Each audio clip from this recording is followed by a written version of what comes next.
I'm streaming. I am a little nervous. I have no idea what I'm doing here. Let me know if you guys can see this. If you just joined, let me know if you can see it. This is my first time. I got like a little video going up, but it's a little delayed. So yeah, is YouTube popping off? Let's see. I don't know. I need somebody to join. I need you guys to let me know.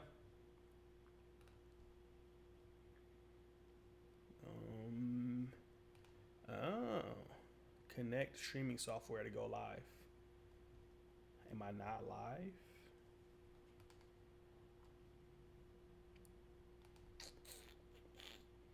This is what I was afraid of.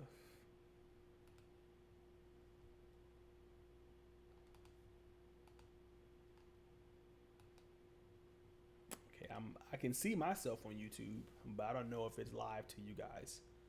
I know what I could do. Boom. Boom.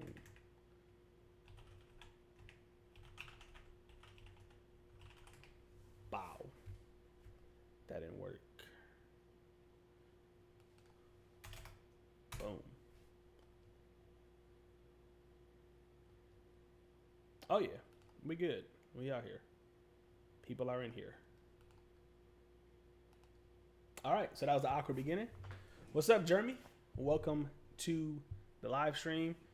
Essentially, what I'm just doing today, I thought I would jump in with you guys. I'm actually going to do it every month and just kind of talk about sports cards, kind of see if you guys got any questions, if I can help you. And yeah, I think these like Ask Me Anythings or these AMAs are really the best way to tackle. So it'd be great if somebody can let me know if they can hear me. Can you hear me? Like a thumbs up or a like. Oh, it's so delayed. It's weird. All right, Jeremy said it's working on his end, so that's good. All right, so hopefully a few more people join. I sent out an email. I put some stuff on Instagram. I know it's a odd time, but I assume most of us are at home, so shouldn't be too big of a deal. Yo, this is crazy. How does it look, Jeremy? Does it look good? I gotta have some small talk until people join. No, I can kind of see how it looks. All right, I'll rock with it. So, yeah, right now, Jeremy, it's just me and you. Let me know if you got any questions. Let me know if you can start this off. Essentially, I know a lot of people have already invested in basketball cards or sports cards. A lot of us are worried about, oh, I just hit the mic. A lot of us are worried about the current situation. We're worried about the pandemic that's going on, if cards are going to drop in value. So I definitely want to talk about that. A few of my investments probably would have been a good idea to set some cards here, so I could have showed you, the cards that I have. I wonder, can I be very meta right now and put this on Instagram? Let's see. All right, guys, the stream is up. It's working. That's me. It's a little delayed, but yeah, jump in, ask some questions. Let's have some fun.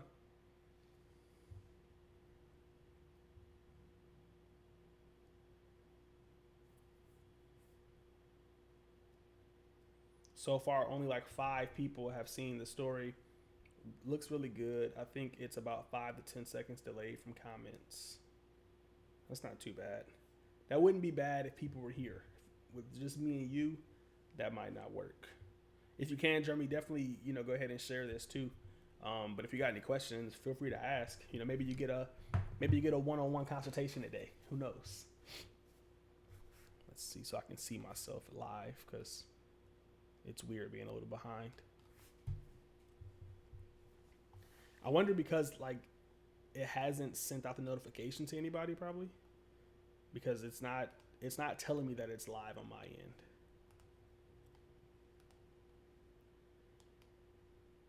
Let's see. Definitely was expecting a few more people given the response that I had.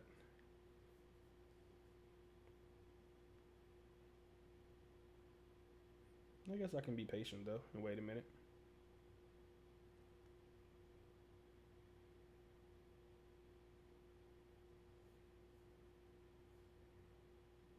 All right, so one thing we can talk about while we're waiting is the Michael Porter Jr. contest that I did. I'm not sure if you listened to the podcast or if people have been keeping up, but the guy that won the card actually didn't claim it. So it's still up for grabs. So what I was going to hope to do today was give that card away. So if people join the stream, once we kind of get a little more live in here, then there's a good chance you guys might win something. So I'll re-announce that later, but figured I'll let you know now.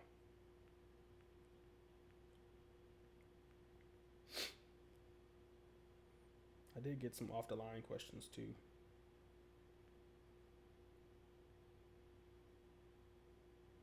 Sticker hollows, okay. Yeah, Jeremy, you can shoot the question now. I'm gonna re-air this, so I don't want people who are like watching it later, because everyone's not gonna be able to make it, to kind of have to wait. And even if it's just me and you, maybe that'll still be some good insight, and people can learn from that when they do watch it at a later date. So I'm not opposed to that as well. I know I got a couple of offline questions that some folks asked.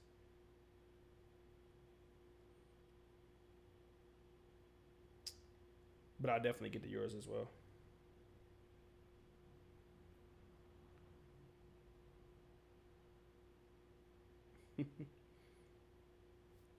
All right. Anything other companies you think are worth looking into? Yeah, I've been noticing like this question's been going around a lot through just all like the content. Let's see if we can focus better. Sports cards right now, like PSA is obviously the leading company. I kind of question that myself. I'm not sure why they're leading. BGS is obviously a close second, but yeah, everyone's into SGC. They have the nice black slabs. I love all black. If you can see, I have a black hoodie on. The scanner, the couch is black, the table's black. So I rock with the aesthetic of it. I think they're going to be they're high profile in terms of grading, and I think a lot of people don't understand like their grading scale. Like they have the 10, they have the 9.5, and the 9. So like essentially, from the way I'm looking at it, getting a 10 with SGC is the equivalent of like getting a BGS 10. So I think that's going to be a big play. I think they're definitely going to come back up in price. What's the saying? Buy the card, not the slab, or not the grade. Like you should be buying the card. If you like that card, if you trust that brand, then you should be buying it. However, from an investment standpoint, it's too risky for me right now. I'm just gonna rock with PSA because that's what people like. I remember like back in the day when BGS was number one. Like a lot of people don't remember that, but PSA was not the it grading set in basketball. And like baseball it was, but when it came to basketball, you rocked with BGS. That's why you see a lot of LeBron James cards with BGS.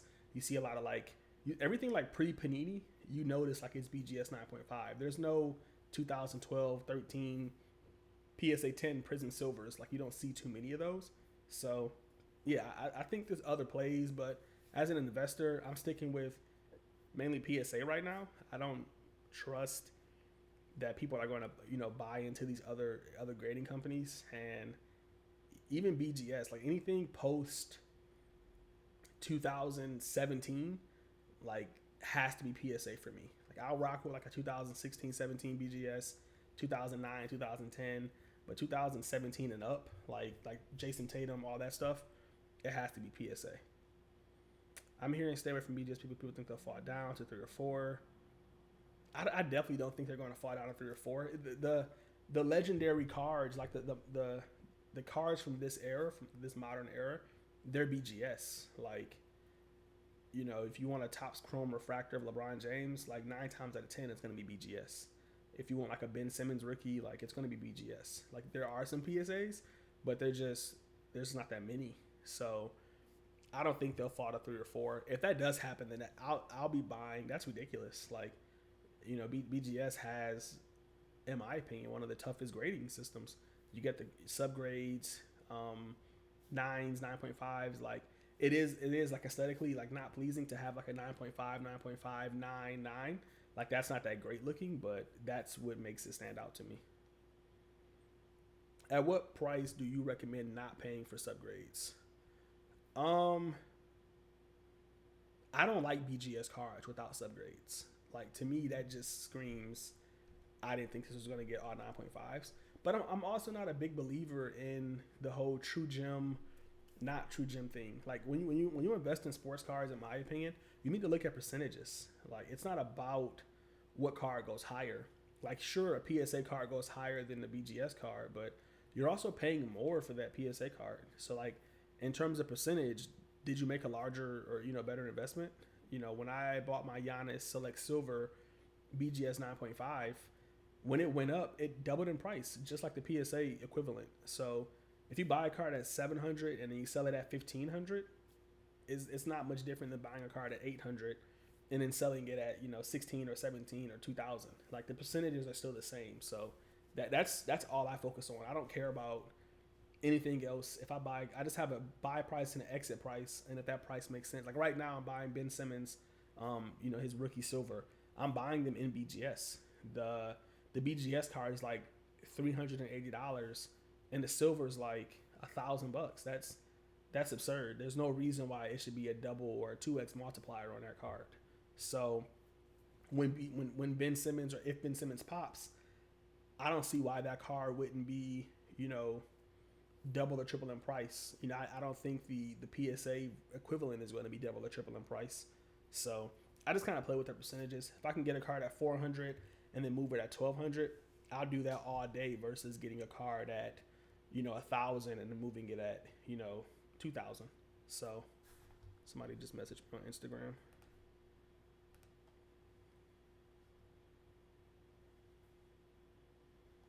I'm not doing that. Oh, the guy who actually won the card just just messaged me on Instagram, but he didn't message me about winning the card. The Michael Porter Jr. That's weird. A lot of folks are probably like looking for me to go to Instagram. It seems like to do live, but I kind of just like YouTube because I can actually use my camera. Typically, what's your exit price? I know it's different, but for the most part, is it 3 to 4x? Yeah. If it's a guy that I really believe in, like I think he's going to be top 10, top 15 player, I go 3 to 4x. So like with Michael Porter Jr., that's somebody I strongly believe in. Normally what I do is I just kind of compare him to the guy that's in front of him. So like I believe Michael Porter Jr. can hit Trae Young price points. At that point right now, that's like a 2.5x. So if I buy Michael Porter Jr. at 200, I believe that I can get 400 or 500 for it. And that's more of a short-term play. Long-term, then I believe that's a $700 card, $800 card. So with the population reports being so much higher, I'm kind of just in and out of these cards. I'm not looking for long-term plays. I'm not looking to hold anybody for 5 or 6 years. That's just too risky for me. I need to see a little bit more. We've seen so many players kind of just fall off. Like Kyrie was a sure bet. Blake Griffin was a sure bet, and they didn't last too long. So I would say 2 to 3x. If I get the car really cheap, then I've tried to go for like a 5 or 6x. So I guess it really depends on where I buy it at. The higher you buy the cards, obviously the lower the multiplier. So if I'm buying a card in like a $200-300 range, I'm looking for a 2 to 3x. If I'm buying a card in like $1,000 range, depending on what card it is, it's probably going to be rare. So I'm looking for like a 3 to 4x with a super rare card. If I'm buying a card for like $20, I'm looking for it to hit like 100.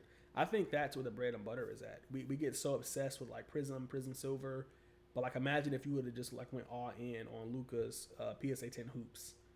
That was like a $30 card, $40 card at the most. So you would have got a 4x off that, as opposed to the Prism Silver or the Prism that you bought like at $200-300, and then you just kind of doubled your money. So low end cards, I look for a higher return. High end cards, I'm looking for a quick flip, if that makes sense. I did get a question from Instagram. Let's see. A guy asked me what was my thoughts on sticker autos. That's from Lost Stock Vintage. I'm not a big auto fan, period. I don't know. I just don't. I don't love them. I definitely don't love sticker autos. If it's a sticker auto, unless it's like a Prism Silver Rookie or a Parallel, 9 times out of 10 I'm just gonna stay away. And if it's an auto in general without a patch, and I just don't want it. Only autos that I'm really interested in are immaculate and impeccable, and obviously national treasures. But other than that, I don't know. Long term, if you're a long term holder, I do feel like there's going to be some value in autos. I think people are going to kind of get back into those. I don't think this whole like parallel thing is going to last as long as a lot of us think it is. So I do see some value in owning like a Ben Simmons auto. Upper deck exclusive. I think they're going to be limited. Giannis autos are super underrated, but for short term flipping, right, for where I'm at right now, there's just not enough liquidity in them. But I would definitely stay away from sticker. And if your player only has a sticker, like I don't know if Giannis has too many on card autos, then obviously you got to go with the sticker, and the market won't care. The market only cares when things are like set in stone. Like if a player has more BGS cards than PSA, then the market doesn't care. Like if they go up, they go up. Giannis's BGS cards went up a lot. So because there's not that many PSA options, if there's a lot of PSA options, then the market tends to care. If there's a lot of PSA LeBron Topps Chrome, then the top Chrome is gonna shoot up. But if there's not, then they kind of go even. The problem with the whole grading system is that people are looking at PSA and they're like, oh, this card's super rare. LeBron only has 200 copies, and they're not realizing that it's not super rare. People just didn't grade with PSA in 2004. They graded with BGS. So there's a ton of BGS cards. You just didn't do your research. So that's why we kind of get into this whole like mindset that for whatever reason BGS is just or PSA is more rare or more limited, and it's like it's not. It just wasn't used that heavily. So we'll see where that goes. And in terms of SGC, people aren't going to buy their cards until they figure out a pop report. Pop reports are like the all it be all right now. So until they figure that out, until they get a working one, then they're going to still fall behind. So if whatever grading company you're looking at, if they don't have a pop report, then they're not going to succeed. If someone has a $2,000 budget and they're looking to start the hobby, what would you tell them to buy? I'd never tell anybody to buy anything because like I don't think I can legally. But if I would start with $2,000, I guess it depends on my mood or what my personality would be. Are you looking to just take $2,000 and stockpile on one guy and bet it all? If that's the case, I would tell you to buy Ben Simmons Prism PSA 10. They're $100 a pop. I don't see why they're $100. I feel like his prices should be right and on par with Jason Tatum's. His higher end cards are. His Prism Silver PSA 10 is right up there with Jason Tatum's. So like, why isn't his PSA 10? Something I'll be talking about soon. I don't know who's gonna watch this, but Steph Curry, his rookies are dirt cheap. You look at Giannis's rookies, and then you look at Steph Curry's rookies. They don't make sense. Steph Curry only has a Topps Chrome card and a Bowman, and outside of that, he really just has nothing else. So like, why is his Panini rookie so cheap? Why is Giannis's Panini rookie $250, BGS 9.5, and then Steph Curry's is $65? Is Steph Curry not a 2-time MVP? Is he not a 3-time champion? Did he not change the game of basketball? So I would tell them to kind of go that route. I think with $2,000, you want to, it's better to kind of stockpile. You pick one to three guys, and you kind of just diversify between those three. I think I started off with about $2,000, and I made a huge mistake by just like buying hundreds of cards of different people, like $4 cards, $5 cards, $10 cards, $12 cards, and I just couldn't move them. So, I would say if you had $2,000, you want to make a play that has some liquidity in mind. You want to be able to move those cards, and you want to kind of diversify your stack. You want to have a safe bet, you want to have a risky bet, and then you want to have like that kind of in-between guy. So that's kind of what I did. It's like Michael Porter Jr. is a little more risky, Ben Simmons that in-between guy, and then you got Steph Curry, who might be a safe bet. If Steph Curry cards don't go up, then you'll probably get your money back at the end of the day. So that would be kind of my strategy. Outside of that, if you're like a long-term investor, then maybe you just kind of buy some blue chips. Blue chips are those guys that are they've already solidified their spot. LeBron James. That's pretty much it. Some previous blue chips probably would have been like Kevin Durant, but he's kind of too all over the place. Giannis is looking like a future blue chip, but we don't know. And I think Ben Simmons will be a blue chip as well. But if you want to just go with some LeBron James, then I would look at some of his number cards that people aren't looking at. Maybe like a Topps Princeton or a hard court, or whatever his number cards are. I think those are going to be huge. I think number cards right now are super overrated. We're so used to like silvers and parallels and prism that we're just like ignoring like the fact that the Prism Choice Red only has 88 copies. Like, how if Luka's Prism base has 10,000 in circulation and it can go for like $700, then like, are we just really ignoring this card that only has 88 copies? It's insane. It's psychological, and it's new money. What's your risky home run player to invest in? I'm actually doing a post about that. It's called like my top 5 penny stocks. I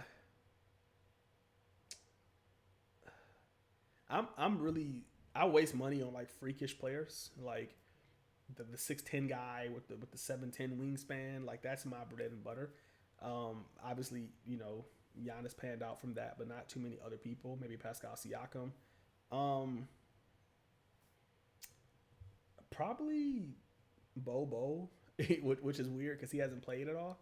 I just don't see how he can lose. He dominated in college for the time that he played. He's athletic for his size. He's great defensively. I feel like at worst we get Kristaps Porzingis, but yeah, I think Bobo would be a big play for me. Again, I have a lot of Bruno Caboclo. He's freakishly athletic. I don't consider Kevin Huerter necessarily like a home run. I think he's just a solid guy, a solid player that I can double my money on. I'm buying him more because he's in a system with Atlanta. I think that if they can put it together, they can be Golden State of the East. John Collins is way better than Draymond. Trae Young is just as solid as Steph Curry, maybe not as efficient, but in terms of his range and just what he can do, he's a winner. He's exciting. And then Kevin Huerter is like a more agile, athletic Klay Thompson. He can create his own shot, unlike Klay Thompson, but he can still kind of run those screen routes. And then on top of that, they just have guys like Cam Reddish and DeAndre Hunter, which is a better, younger core than what Golden State had. Maybe DeAndre Hunter's like Harrison Barnes that can actually score, and then Cam Reddish is like that spark off the bench or whatever. I just like that team a lot. I feel like you can't go wrong with investing in any of those guys as long as they keep that core back together. But yeah, freakish players. So Bobo, Isaac Bonga. If you look at, what is it, 538 or 358? I don't know what the website's called. I think it's 538. Yeah, it's 538. So if you look at 538, it's an analytic, like statistical website that I think it's owned by ESPN, and they actually like kind of project the future of like NBA talent. And one of the guys they have as a future All-Star, believe it or not, is Isaac Bonga. He's like the point guard, small forward, whatever he is for Washington, and they have him pegged as a future All-Star. Just with his size and his agility and all of those things. So I even think like Giannis's brother could be a big play. I don't know if he'll ever get any play time in LA, but he's definitely a solid rotation guy in the future, and he might be able to do well. But he also could be Seth Curry. You never know. Seth Curry gets no hobby love. Let's see if we got anything else here online. Surprisingly, nobody. You know what? I got an idea. Let's see if we can get some people from another source. I'm in here like ready to drop knowledge and no one is joining. It's like, what are we doing? Let's see.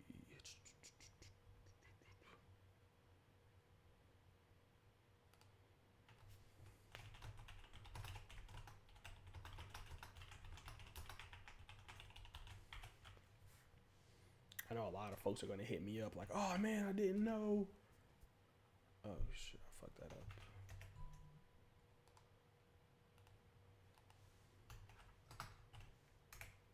Boom.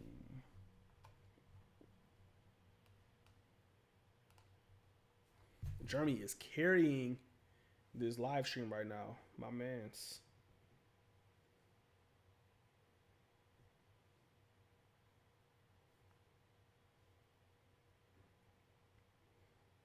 I also think just to answer, piggyback off that question, some guys that could be some short term home run players, some potential playoff people is like Dante DiVincenzo.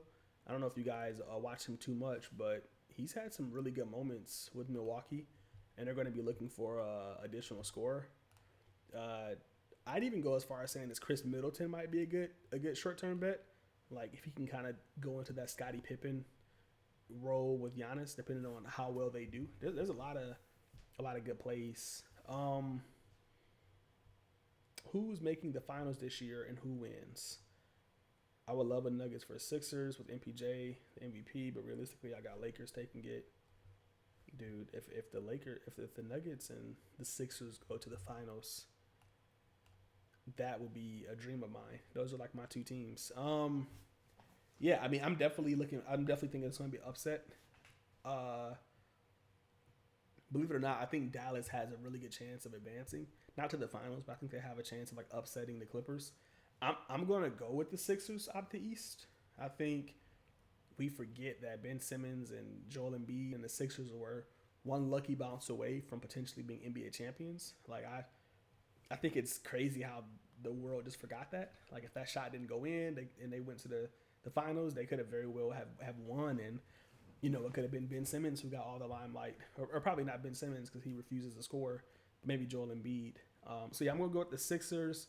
And as much as I want the Nuggets to advance, I'm still gonna go with the Lakers. I think they're gonna be the team out of the West. I think, unfortunately, the Lakers are gonna win, but I think Ben Simmons is gonna earn a ton of respect, and be able to carry that torch, moving forward. A lot of people are, banking on Giannis carrying that torch. I just don't see it. I mean, I love Giannis. I think he's an amazing player. I think he's dominant. I think he's hungry.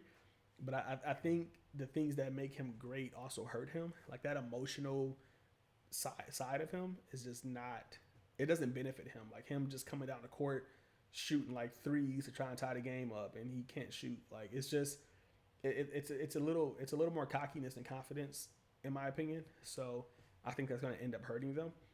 But yeah, I'm gonna go with the Sixers, and I'm gonna go with the Lakers. In terms of investments from those teams, I think Korkmaz is probably going to get a little boost in terms of price. Nothing crazy, but if you can grab his cards on CMC and flip them, might be a good play. I think Ben Simmons is going to go up to like that Jason Tatum status. I think we're going to start seeing like his prism base be like in that 250 range. His optic kind of like $75, $100. So I think he's a solid investment in that regard. I don't think Joel Embiid is going to be a good long-term play, but I think some of his rare cards might spike in his prism base. In terms of the Lakers, we'll probably unfortunately see Caruso keep getting some hype. Kyle Kuzma is interesting. It's somebody I've been looking into. Is he solid? Is he gonna step up? I'm not sure. But obviously, if LeBron wins, the cards are going to go parabolic. I mean, if LeBron wins, that's going to be the best thing for the hobby. Just getting that Topps Chrome back to 10K, just getting the optimism back up for people. So, as much as I want Ben Simmons to kind of win that championship, I think LeBron needs to win it for the hobby. Any large sellers to stay away from eBay? No, I'm not the best person to ask that. I just buy stuff. Like, I think I just have a huge trust in people, and it hasn't hurt me yet. But I'm like a last minute auction bidder finder. Like, I'm not like doing research on people and feedback. And I believe in PayPal, and I believe in what they're doing. So I just kind of buy from anybody and hope that they're good people, and just, if not, then I just utilize the platform that PayPal gives us. If somebody tries to fraud me or scam me, then, they get reported, and naturally I'll get a refund. Let me respond to this guy.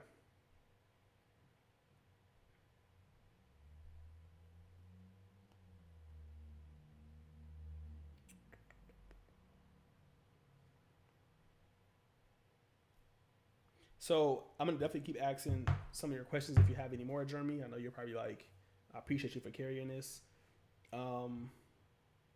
while we're here, we definitely can talk about a few things. So, oh, one more question on the LeBron James topic. What price would you? I don't know. I am not a blue chip investor. Like I am not somebody who um buys like super established cards. Maybe once I start making some more flips and I have a little more money, then I will. But yeah, like even crypto. Like I'm not somebody who bought Bitcoin. I'm like I need the 10x or I don't want to do this. So I don't know. I think LeBron James prices are crazy. I just don't. I don't know if I could buy that card, and it's probably because I got into the hobby in 2003 when LeBron first came out. So like I was able to get that car for like $60. So like the fact that it's that high now, like I psychologically can't. I just can't. But I would say, what is it, like 6,000 right now? I don't even know the price of it right now. I don't really follow LeBron's rookie too much. Let's see. I would have to say like for me to buy that card, it would have to drop to like 4 grand. Um, I know that I know that may not be realistic, but wait, my computer's like lagging right now.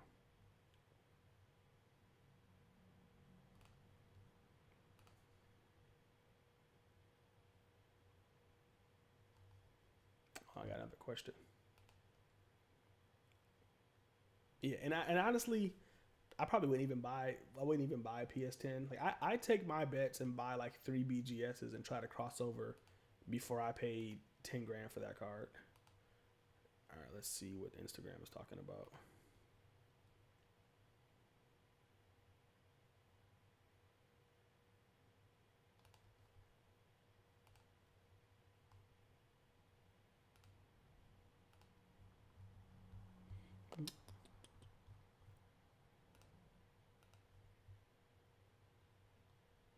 Yeah, I definitely go the BGS route, but at PSA, I'd say about 4,000 would be a good entry price. They're kind of trying to get that price point right now. I'd probably try to buy it off like a forum, or I probably wouldn't buy it off eBay just because of like taxes. But if I can get that car for like 4K at like nationals or a card show, I'd do that. I definitely do that. So yeah, I mean, I guess we can end this now. I mean, Jeremy definitely carried this for us. I appreciate it. I sent this out about a week ago. So initially the time was 2 o'clock, and I pushed it back 2 hours.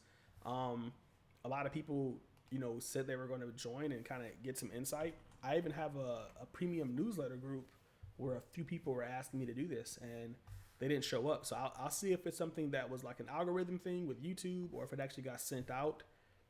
When I look at my actual YouTube live stream, it says that it's not live. So it's like trying to connect the streams. So we'll see, what this looks like in the future. Oh, I just got an email saying I'm live just now.